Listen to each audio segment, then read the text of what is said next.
Hello, everyone. I have B. Dave Walters. He is our guest right now. He's Enemy. we are here to talk about. Oh wow. Well, I am not Lauren Urban, and you are not. Now I mean, you're who? Lauren Urban. What? Yay! I made it. Yeah, Ooh. we're doing it live. Yeah, we're doing it Oh, live. We're doing yep, it live. yep. We got a little Yeah. bit of a reset on the graphics, so pardon me while I repair some of the You know, damage of that. here, I'll stall while you do it. Hey, everybody, how you doing today? Yes, B. Dave Walters. I say words about things. You can find me wherever fine streaming content can be located, including Mondays at 11 on Champions of Lore with Aaron M. Evans and Trevor Bettis, where we talk about all things D&D lore and everything even remotely related to it. And Thursdays at 4 on D&D, Twitch, and YouTube for Pacific, where I'm the DM of the Black Dice Society. There you go. Which is our official Ravenloft horror stream that I believe we're going to talk about today. And the fact that I finally achieved my lifelong goal of multiclassing into Lauren Urban makes me feel really good, really good. I believe that gains me the ability to cast Mirror Image to be in multiple places at once. I also get levels in Bard, specializing in the oboe, which is great. Valid. And yeah, Yeah. I'm still just stalling, by the way. No. I think Lauren Urban is a full class. I think. I think she's transcended cleric by a long shot. Are we bringing back prestige classes? Is there a Lauren Urban prestige class? Yeah, right about third level, you can do your prestige into Yeah. Lauren Urban. I think so. I think that's appropriate. Can Button Hook at that point? I don't know. Well, we appear to be repaired on the fly. That's right. We're going to teach a Streamlabs OBS class later on. Yeah, man. That's what it takes. That is what it takes. So, first off, let's talk about Black Dice Society. This is a really, really great show. I love it. How did this all come about? It's in my favorite setting in D&D. Tell me all about it. I'm just gonna show the people the world here because I was oddly cropped. There you go. We're gonna get some sunshine and happiness behind us here. Yes, Black Dice Society is set in Ravenloft. Thanks to Van Richten's Guide to Ravenloft, which is a fantastic supplement that I highly recommend everybody get. Where we have 6 hapless adventurers that have been cast into the mist and are trying to make their way through and trying to make their way out. And we're 6 episodes in. Episode 7 is tonight at 4 p.m. Pacific on twitch.tv and YouTube for D&D. Excellent. And how did you assemble this cast? Because this is an amazing casting crew. I was very fortunate. These 6 people were my first choice. They all said yes, which was incredible. Thursday at 4 Pacific is literally the only time of the week that all 7 of us are available. It's trying to assemble everybody for anything else is a nightmare. Like, it just so happens, like it was meant to be that this was our block of time that we were available. I've shared with you all that Mark Meir was the first call I made because Ravenloft is his jam. We've been friends a long time, and I know how much he loves Ravenloft. I got off the phone with Watsy. I called Mark, and then shotgun offense hit the other 5 all at once, and everybody said yes. Like, I think we started planning this in December. And I knew it was going to be a long time getting ready, but I was like, but it's still going to feel rushed when it gets here, when we actually have to do it. And between building characters, commissioning art, getting our hands on the book to make our characters, planning out the campaign, all of it all came down to the wire, even with that much time. But it's been a great experience. Great experience. What is the thing that you like about Ravenloft the most? It's horror D&D. I think a lot of times D&D is weighted with an expectation of player success in a way that a lot of other games aren't. Of course, the dice can surprise you and betray you. TPKs can happen. But for the most part, if you come around the corner and there's a Minotaur there, you can take the Minotaur.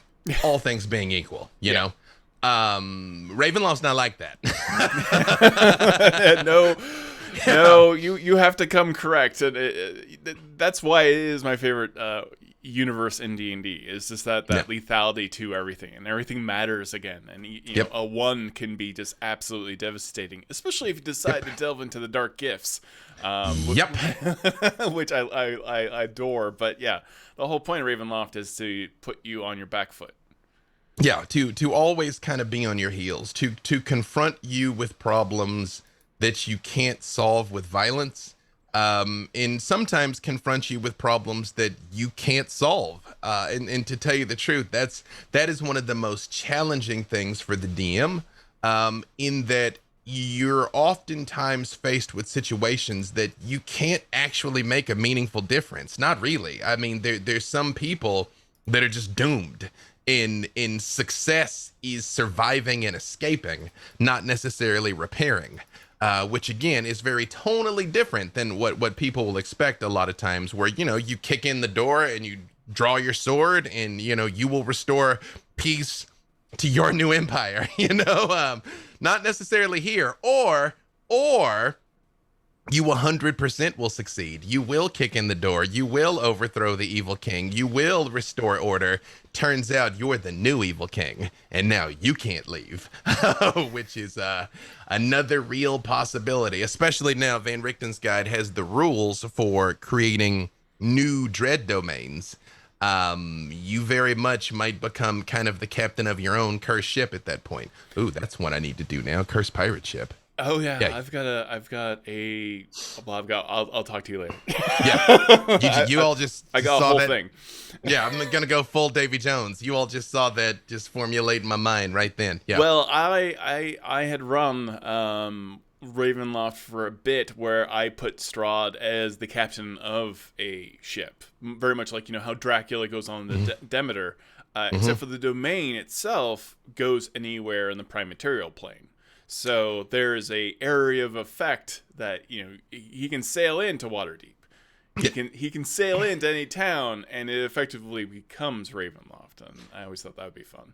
I mean, that's incredible. There is one of the domains, the Carnival, that has that. So that is a thing. That's a thing that is possible. That the Carnival can leave and go to the prime material plane and take a little pocket bubble of Ravenloft with it. That is true. Well, I thought the Carnival could only go between individual domains already within Ravenloft. I didn't know they could go out of it. I don't remember. I think the bridge is the same thing. It's great in that way. Like there's always a bridge. It reminds me of like BioShock in that sense of it's a domain that is only a bridge, but a bridge can go anywhere. So if you see someone without a skull, be careful. I mean, that's just good life advice, though. I feel like steer clear of headless dudes, just in general. Yeah. You know? Yeah. Probably don't ask them, you know, how their day is going or anything like that. Maybe don't. Yeah. Right. Maybe don't. Yeah. It's, you know, I think for OG fans of Ravenloft, you will see a lot has changed in the domains. You're going to see a lot of names and faces that you remember, a lot of locations that you remember, but they have been altered. Because time has passed and the balance has shifted, which I think if you've been watching Black Dice Society, you've gotten some hints and some tastes of some of those alterations, but we've by no means covered all of them. I think Curse of Strahd did a really great job of reintroducing people to both Ravenloft in general and the horror genre in specific, and this takes it far, far, far beyond that. It is a lot in this book, and I've shared with you, Todd, my original conception for this show was almost a monster of the week, but kind of in, you know, 4-ish episode chunks. You know, they come to a place, they figure out what's wrong, they solve the problem and leave. And then I got the book and I just saw how much is there for so many domains, and I was like, that would be doing the content a disservice to rush through it. You know, like they need to be able to get in there and I would say luxuriate. I don't know what the opposite of luxuriate is. Steep, boil in the domain, fester for a while before they leave and go on to the next thing. Yeah, Ravenloft kind of demands a different cadence, and they do kind of like bring this up in the advice to like running games and describing monsters. Like, don't just say, "Hey, you run into a troll." Mm-hmm. Describe it. Maybe Mm-hmm. don't ever say what it is. I mean, Mm-hmm. what's the point in you just saying, "Oh, you run into this type of monster," and immediately demystifies things. What's your advice? Because you do Vampire the Masquerade as Mm-hmm. well. What is your advice for running horror games for your players, both like on stream and off stream? Well, even though they are thematically similar, there's a lot of practical differences between running Vampire and D&D. But in general, horror is about atmosphere and it's about tension. It is more often about what you don't see. There's a reason why the first Alien movie is a horror movie. The second one is an action horror movie. But the first one is a horror movie, and you only see the xenomorph for 8 minutes because anytime you hear something go bump in the night, your mind will insert the scariest possible thing. And this is true not just in trying to scare someone, but in any descriptor. If I say it's the most beautiful woman you've ever seen, a different thing will form in all of our minds. The moment I'm like, she's a 5'11 athletic redhead, well, that's some people's jams and not some other people's jams. You've lost some people. But when you're just like, you hear growling and scratching at the door and you see a shadow move by outside the window, they'll freak themselves out. And to your point, when you just say it's a troll, a lot of us have been doing that long enough that it's no longer a threat, it's a stat block. Yeah. That you're like, oh, I know exactly what this is. I may be afraid in a mechanical sense that that's a CR10 monster and I'm level 2, but the horror of this hulking, bulbous, drooling thing that is reaching out for you is not where their head's gonna go. So it's spend far more time in the description of the ambiance, less time in the description of the specifics, and also deal more with how are you feeling. Your heart's pounding in your chest, your lungs are beginning to tighten. Tell me, how's your character feel right now at this exact moment. And understand also that it's important before you even play this game that you confirm with everybody that that's the game that everybody wants to play. That Ravenloft for the most part is not a kick in the door and go face first setting. It can be, of course it can be. At your table you can do whatever you want, but all things being equal, that's not this. And if half the people at the table are there for a very intense atmospheric experience and the other half are looking just for hack and slash, well, you're gonna have a hard time because half of your people are gonna be feeling unfulfilled at any given moment. You gotta wave it up and down and put something in there for everyone, of course, but everybody needs to understand the vibe of Ravenloft before you commit to it. That being said, I am aware of at least one group that plays Curse of Strahd like a comedy. And I refer to it as It's Always Sunny in Barovia. But all things being equal, that is not the tone and the vibe of Ravenloft. Now, yeah, certainly you have to, you've had a conversation with your characters, maybe, and your players about going to Ravenloft. How would Freely handle Ravenloft? I feel like maybe very, very happy and then suddenly very disappointed and horrified. You might recall they technically first met Freely in Ravenloft, at least like a little pocket of Ravenloft. Yeah. With the device. Right. Freely would have a rough time over there, man, because he's so fundamentally positive and heroic and just like, okay, something's bad, we'll get rid of it and then everybody will be happy. It's like, but you won't though. You won't though. Yeah. I think he would probably get killed because there's so many times that you're on your heels and you're overwhelmed and you're forced to flee, and he's not that person. I mean, the oncoming crushing masses of zombies, and there's a town over there, he would stand there and fight till he couldn't anymore. Probably, you know. Or Yeah. potentially rush into the wrong location. Yeah, Yeah. 100%. Hundo P. That it's like divine sense. Something's evil in there. K, kick. Oh no. Yeah, that's I'm just gonna go right into Griffin Hill. Hold on. yeah. Which How is- bad can it be? Which is Yeah. where we actually met Freely for the very first time. I believe it was Mordant. It was Mordant. It was a little finger of Mordant, but yeah, that is where he's from. Which is funny. Because you know, spoiler alert here for those of you that are watching. You know, at some point they're gonna go to Mordant, and there might be some nod to that initial origin of our lucky boy. I don't know. It's funny though. It's funny that you bring that up because I tend to have Freely show up as an NPC in everything I do. It's kind of occurred to me they're never really gonna meet him here. Cause I don't know how, you know, like I don't know how. Oh, you know? I know how. I mean, you know, he'd be there looking for Strahd, and it would be to his detriment, probably. I know some ways. Yeah. I know some chicanery. Yep. That was pretty remarkable. I don't know that everyone knows like the pure origins of Freely, but I asked you to be because I decided I wanted to go back to like the original Advanced Dungeons and Dragons module on Griffin Hill, the sequel to Ravenloft. Way back, and I wanted to deal with a particular device and a particular rod. And I asked you if you would play. We didn't even know each other that well, and I was like, "Hey, do you want to play Mind Flayer?" And you're like, "Yeah, okay." Incorrect. Oh, Incorrect. am I right? You didn't Totally even wrong? tell me I was playing a Mind Flayer. No.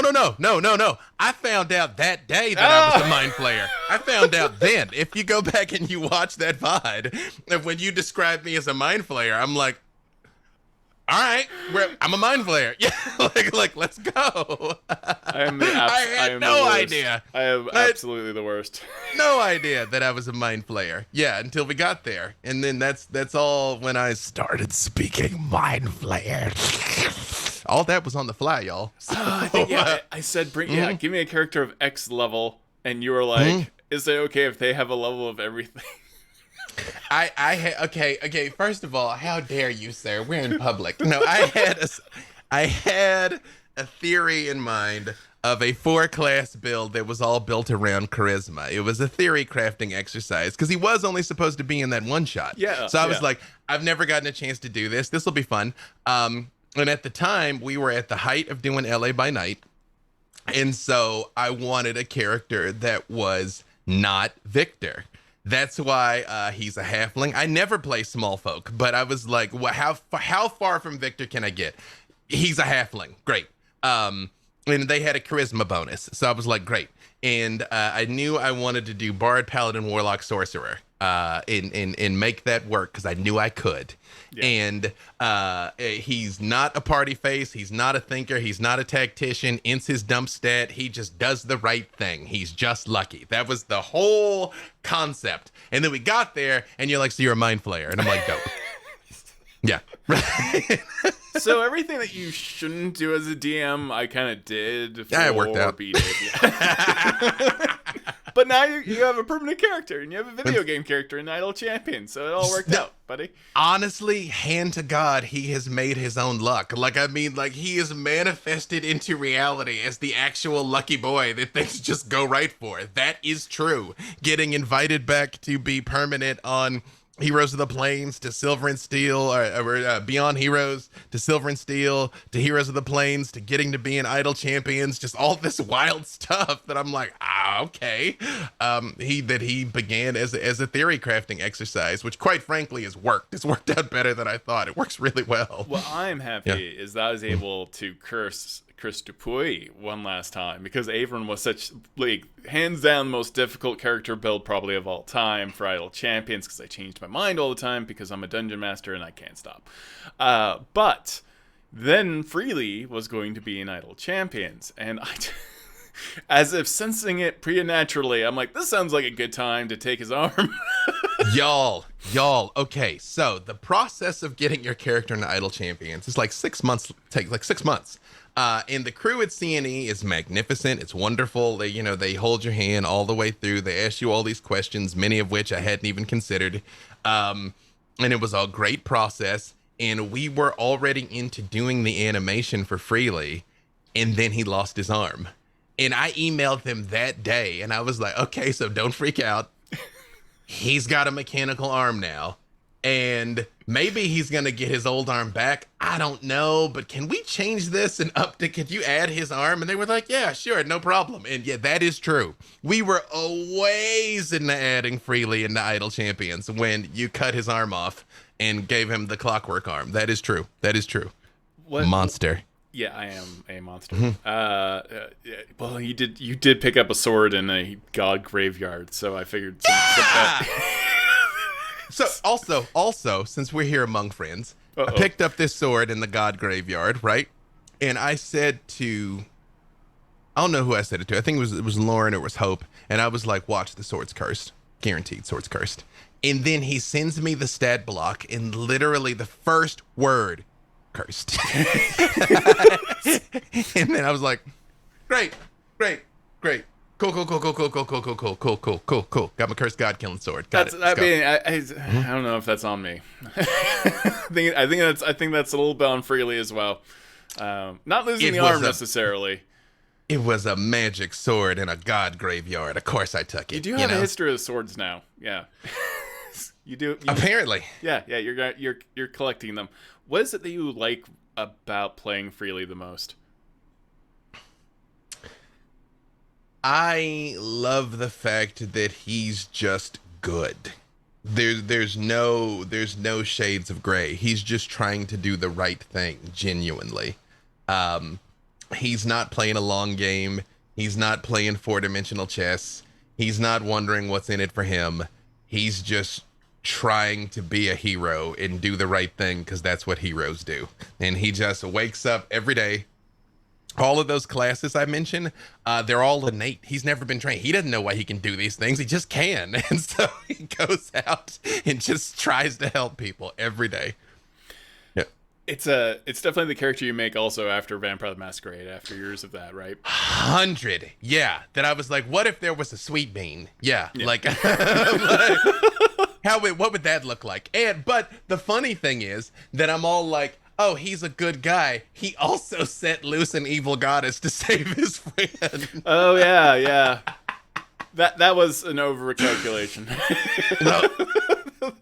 Hey, look, man. He was trying to save his friend. This goddess was like, turn me loose and I'll save her. I told you, Ince his dump stat. And he knew he was almost out of options. It was like K, which again, not to go too far back into our ancient history, I literally messaged Todd in real time that I was like, hey, bro, if I set loose this trap god, is it going to ruin your story? And he just wrote no with like 4 O's and 6 periods afterwards. And I was like, K.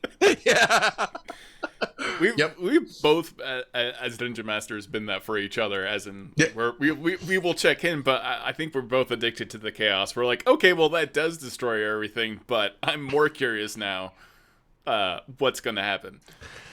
I mean, that you gotta throw the long bomb sometime, you just like sling that thing downfield and see what happens, Yeah.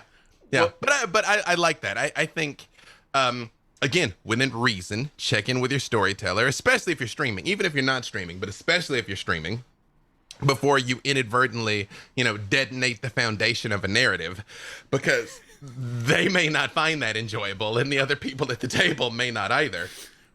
To give you an example from Vampire, I had just come off of doing We're Alive Frontier, where my character Chateau is the revolutionary leader with a bunch of people that don't listen to him, even to their detriment, and oppressed on all sides by an unbeatable foe.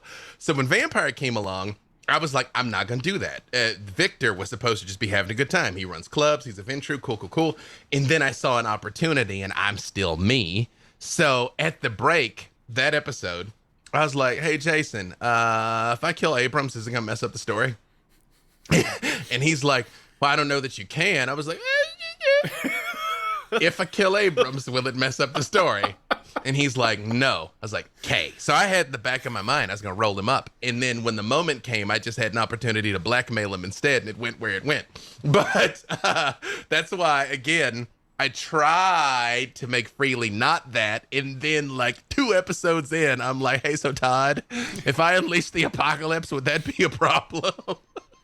I mean, it all turned out I think we ended up resetting the entire timeline, anyways. So reset reality. It was fine. Don't worry about it. Yeah, that was a fantastic episode because like everyone got a wish at the end of it, and then Hope Lavelle for like the big win. Hope Lavelle being quiet, but when she speaks, it is potentially world ending. Literally.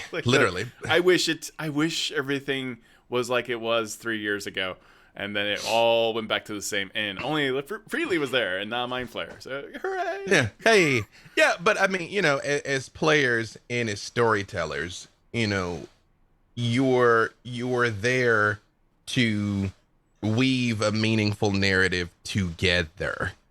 And doing things that are unpredictable can be very fulfilling. I do, again, check in, because there's some people, for a lot of reasons, that is actually stressful and not fun at all. So, make sure you're aware of who you're playing with. Yeah. But hitting the history eraser button, it's sometimes it can be, it's the type of stories that you tell years after. Because if you think back to your meaningful stories at the table, they all involve somebody trying something insane and succeeding. Yeah. You don't have stories about the time that we all sat around the table at the tavern and talked to the man in black and everything worked out fine. Like, that's not what you talk about, Yeah. So. Yeah. Those are the best moments. I mean, sometimes the failures are the best moments too. Can be. Yeah. I mean, memorable, maybe not the best. What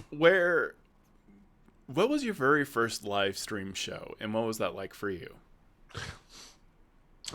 I apologize. Sorry, my allergies are starting to bother me. The very first live stream I did was a Cherry D20, December 2017, the Vampire the Masquerade one shot, which is, you can see the VOD, where I played, that was the night I met Jason.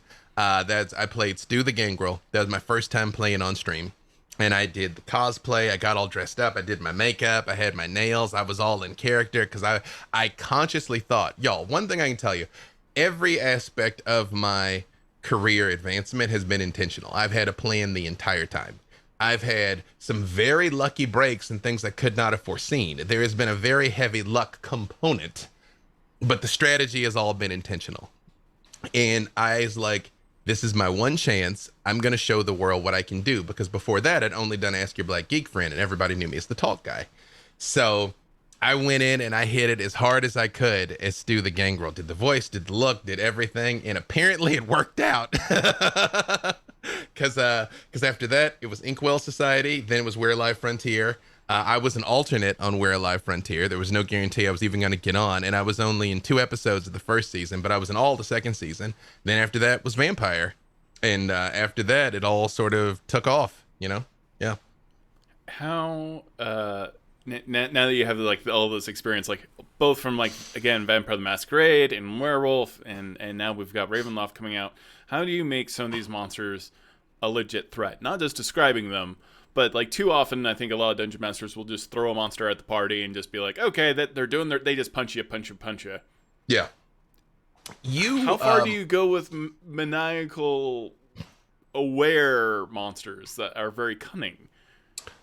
A thing that is gospel for me is intelligent creatures should behave intelligently.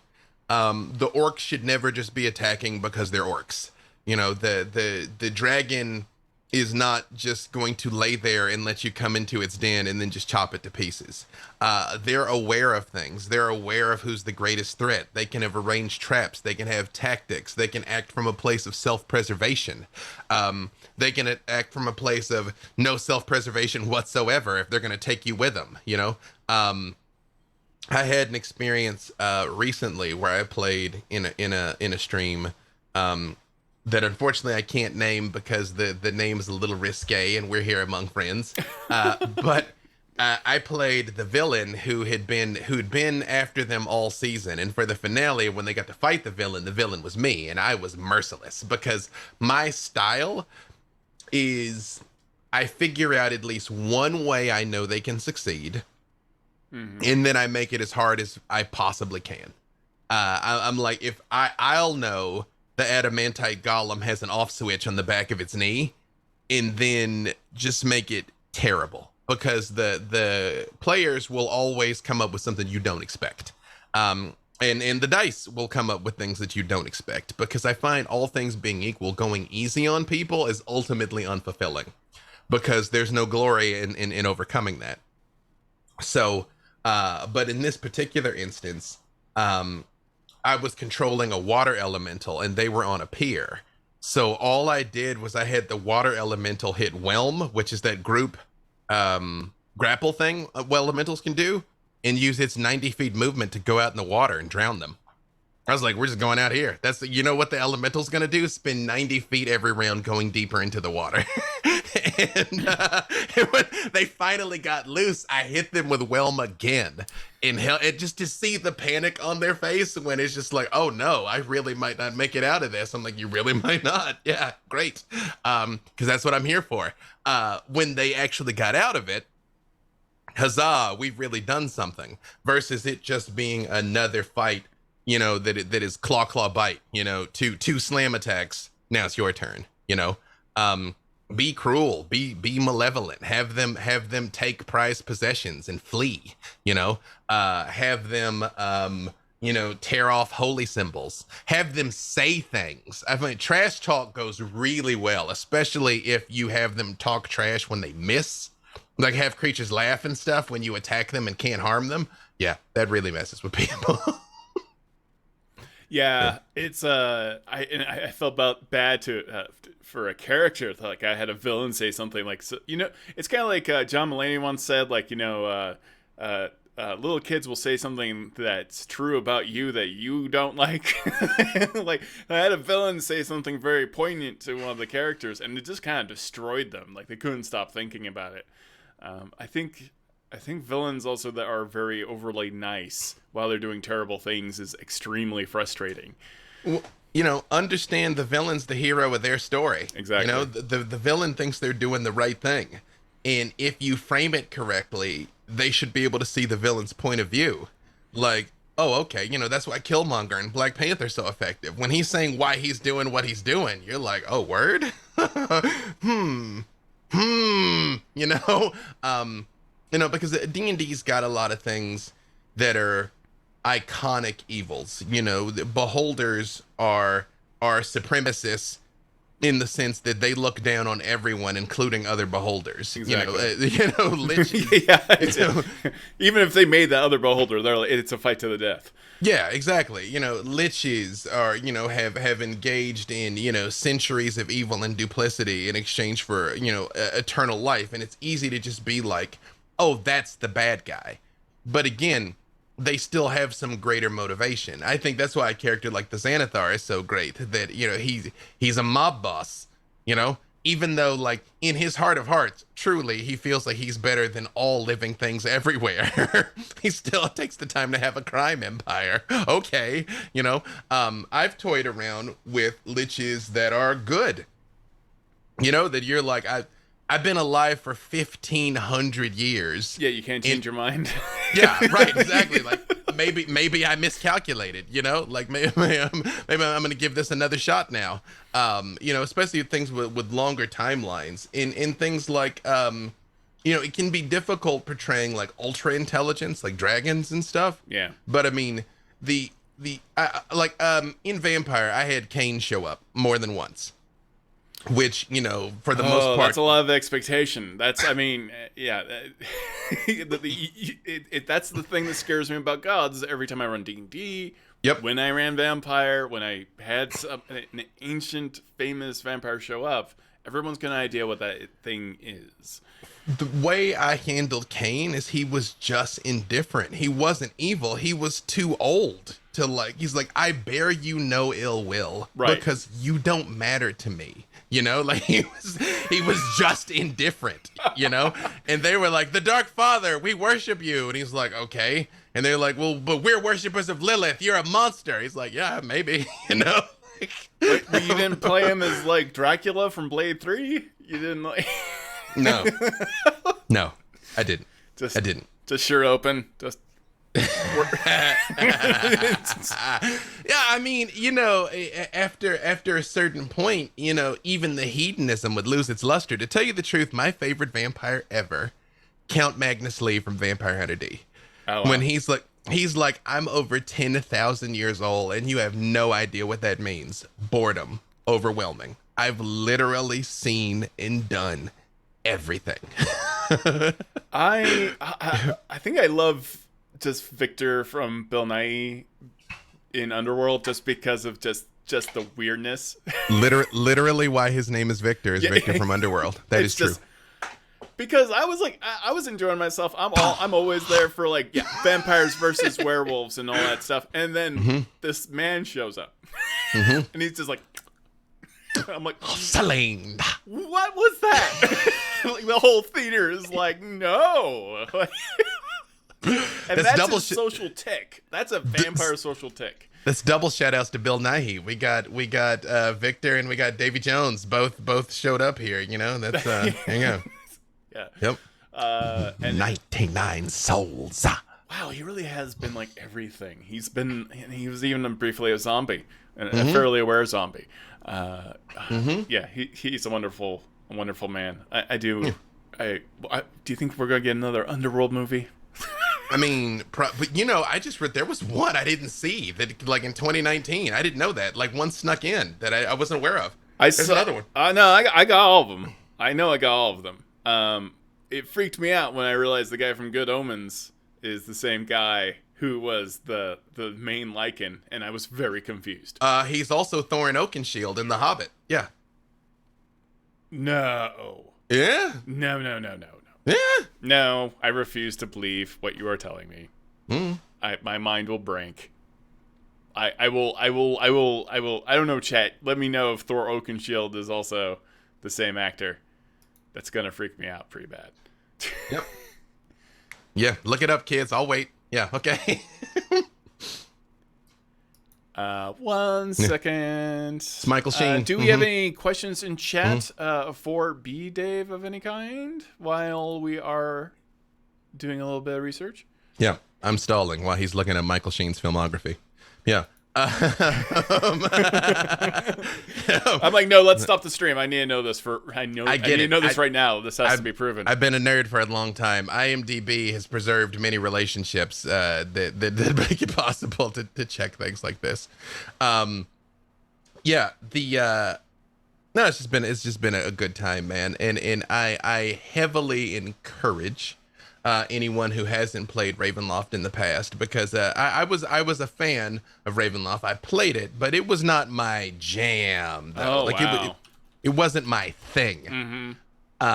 In getting to, and it's funny because even going through Van Richten's guide and bringing in elements of this, bringing it into Black Dice Society, I've named names and places that the OG fans are like, oh, that's this. And I'm like, it's not anymore, but okay, cool. You know, there's people that have like the gazetteers and things committed to memory, man. Yeah. And you have the opportunity now of not just experiencing it like it is, but you can even go revisit a lot of that old content and bring it back if you want, because it's still valid. You know, like having Lord Soth and Silithus. I think that's the one thing I've done in this show that is nowhere in this book, is have Soth be the Dark Lord of Silithus still. Oh, yeah, Sithicus, yes. Yeah, Sithicus. Yeah. Now, they do have a bit of a wink and a nod to Lord Soth in the book itself, actually, which is nice, but because there was a bit of a row getting Lord Soth out of Ravenloft and in Ravenloft back in the day. I did love Sithicus. I did love that adventure, actually, that they published. It brought us Vampire Kinder. So Vampire Kinder, that's rough. Speaking of, you know, going face first into things, when you pit Soth against us, Freely ran right at him. Because that's why he wouldn't last in Ravenloft. And not only that, I'm pretty sure I crit on a smite. Like, I mean, I cracked him. Yeah, but, You cracked the armor. Yeah, it was a Yeah. unexpectedly lucky moment. Again, that's his life, but that's why he wouldn't do well in Ravenloft. That you're like, the door opens and the hideous creature, he's like, okay. You're like, no, don't. Ah! Yep.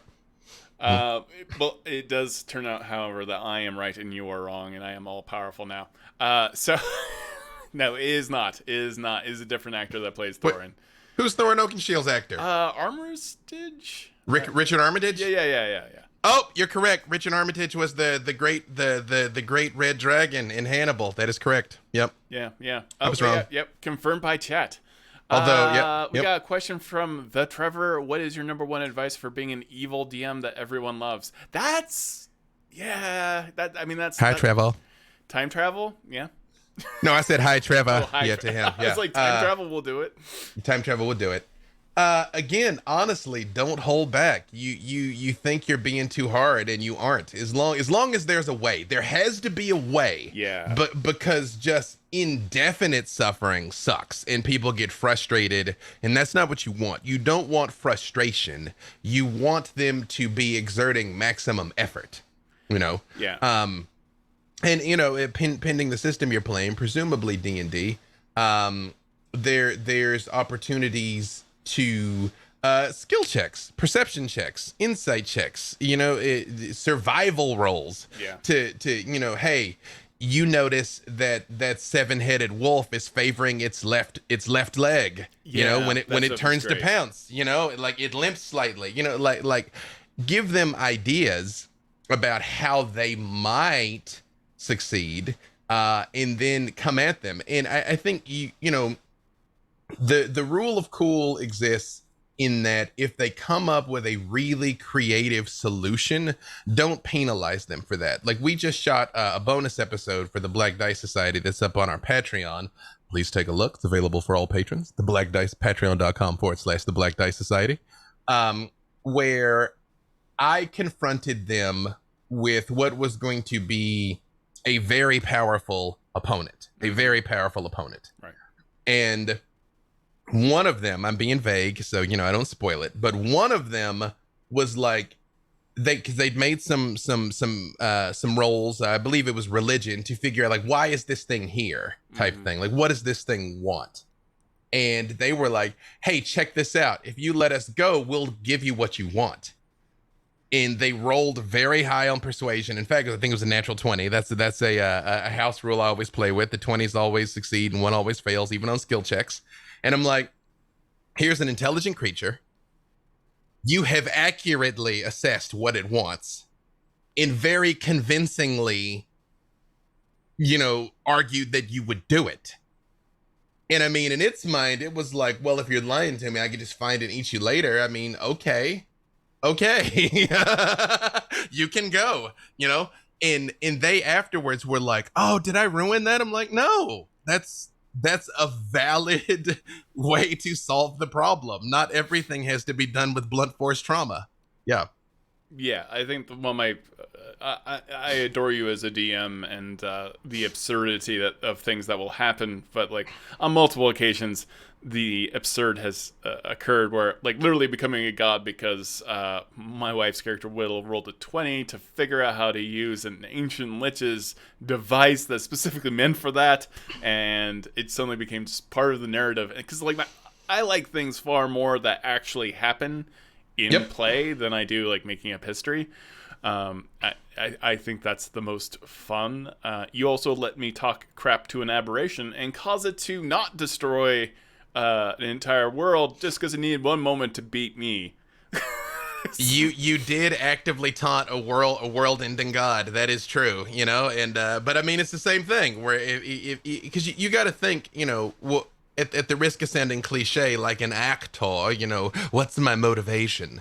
But it's true. Like, why is it doing this? Like, it's got to have a reason.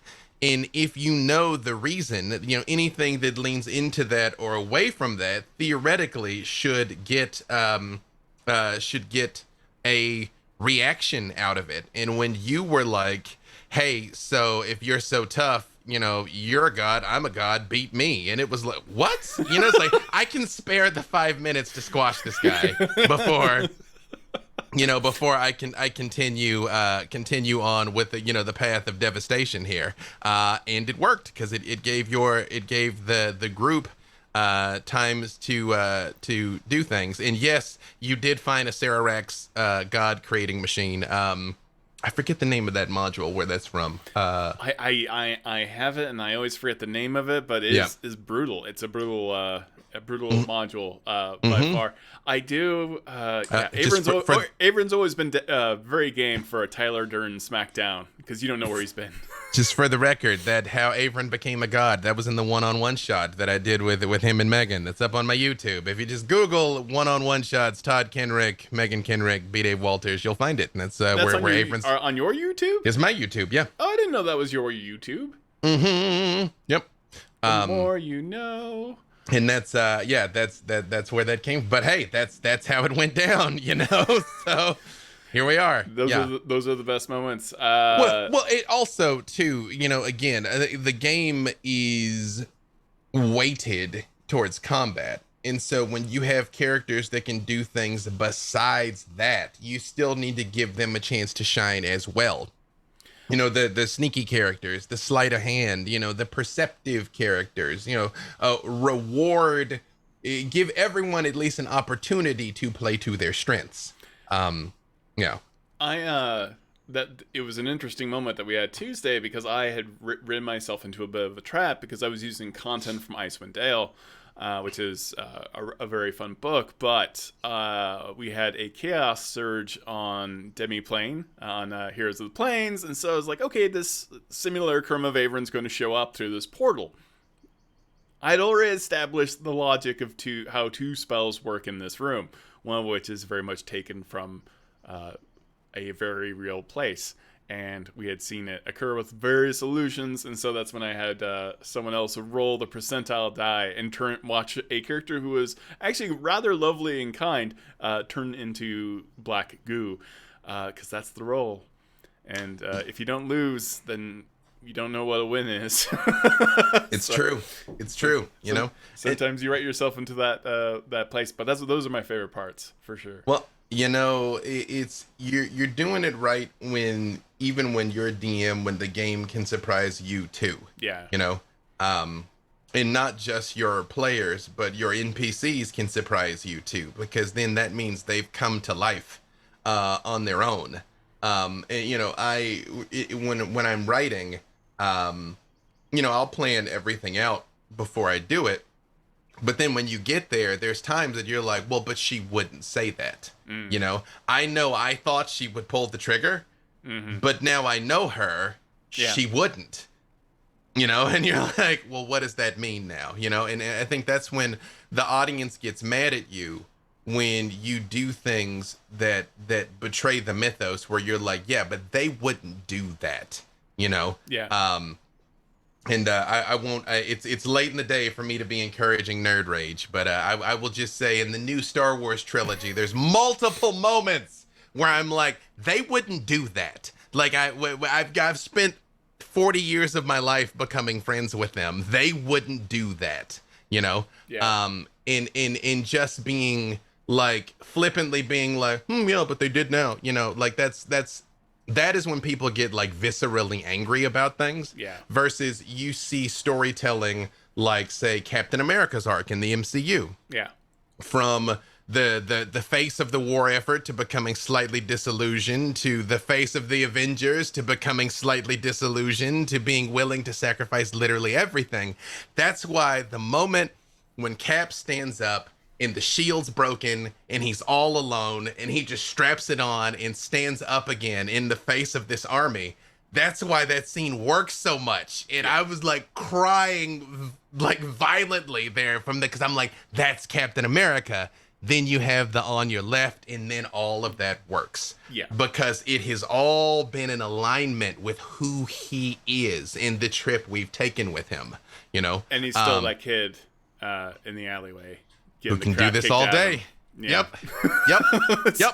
So give your characters that. Give them a chance to be that, and give them adversaries that are that, you know, that are great in terrible, you know, because one of my favorite quotes, if I can find it real quick here.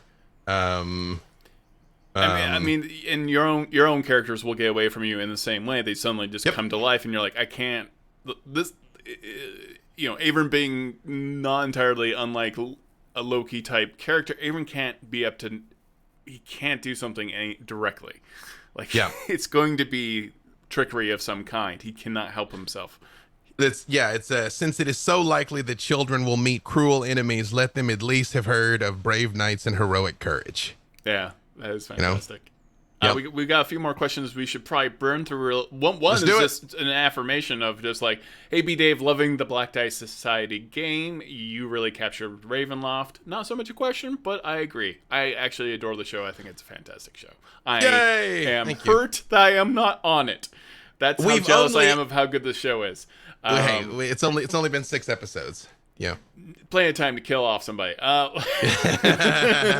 What inspired your conversation? This is coming from Catch 23 between Jason Carl as Strahd and Mark Muir as Azalin Rex in Black Dice Society. As I said, Mark was my first recruit.